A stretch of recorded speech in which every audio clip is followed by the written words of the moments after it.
வணக்கம் நண்பர்களே. நேரடியாக மல்லு கட்டுவது இப்படி ஒரு வார்த்தை தமிழில் உண்டு. அதாவது நேருக்கு நேர் மோதுறது, சுற்றி வளைச்சலாம் இல்லை. இதை தேர்தல் களத்தில் வேறு மாதிரி எடுத்துக்கலாம்.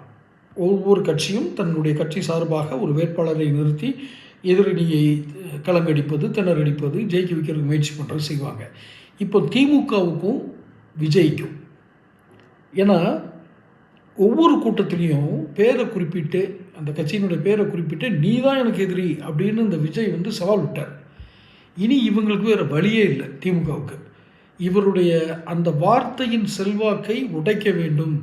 அவர் வார்த்தையில் உள்ள அந்த அர்த்தங்களை நேரடியாக மோதி உடைத்தால் மட்டுமே 75 ஆண்டுகால கட்சி என்பதை விட பவள விழா பாப்பாவு என்று விஜய் சொன்னதற்கு ஒரு அர்த்தம்.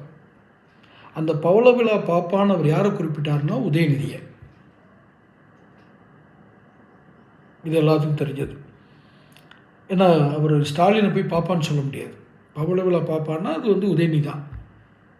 அப்போ உதயநிதி இப்போ என்ன திமுக முடிவு எடுத்திருக்குன்னா, விக்கிரவாண்டி, வேளச்சேரி, விருகம்பாக்கம், இன்னொரு தொகுதி, இந்த மாதிரி ஒரு 4ல் ஒரு நாகப்பட்டினம், இந்த தொகுதிகளில் ஒன்றில் தான் விஜய் நிற்கிறதா, விஜய் போட்டியிட போகிற சட்டமன்ற தேர்தலில் நேரடியாக அவரே வேட்பாளராக நிற்பாருன்னு ஒரு செய்தி இருக்குது. அப்போ இந்த இடத்துல இந்த பவள விழா பாப்பான்னு இவர் சொன்ன உதயநிதியை கொண்டு போய் உள்ளே இருக்கணும் வேட்பாளராக. அவரை தோற்கடிச்சு காட்டினா தான் திமுகவுக்கு மரியாதை. 75 வருஷம் இவர் பவள விழா பாப்பான்னு சொன்னது இல்லை, பவள விழா பராக்கிரமன் அப்படின்னு முடிவு பண்ணணும்னா இந்த மாதிரி ஒரு செயலில் ஈடுபட்டால் தான் உண்டு. இதுக்கு விஜயை நேரடியாக களத்தில் நின்று ஜெயிப்பதற்கு தயாராகும் தொகுதிகளாக கருதப்படுகிற, இப்போ நான் சொன்ன தொகுதிகள் 4-5 தொகுதிகளில் மிக தீவிர களப்பணி, இந்த ஃபீல்டு ஒர்க் பார்க்குறதுக்கு எல்லாத்தையும் ரெடி ஆகிட்டு இருக்கு திமுக.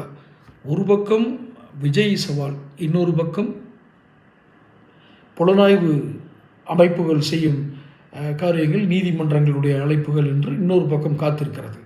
வெளிப்படையாக தெரிவது விஜயினுடைய அச்சுறுத்தல்கள், ஆனால் கண்ணுக்கு தெரியாமல் இருப்பது புலனாய்வு அமைப்புகளும் நீதிமன்றங்களுடைய விசாரணைகளும் ஆரம்பமாகும்.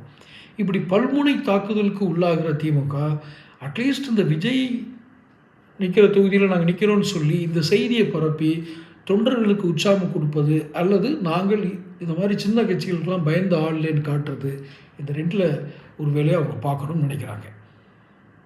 பொறுத்திருந்து பார்ப்போம் தேர்தல் களம் என்ன பதில் சொல்கிறது என்று. சேனல் சப்ஸ்கிரைப் பண்ணிக்கோங்க.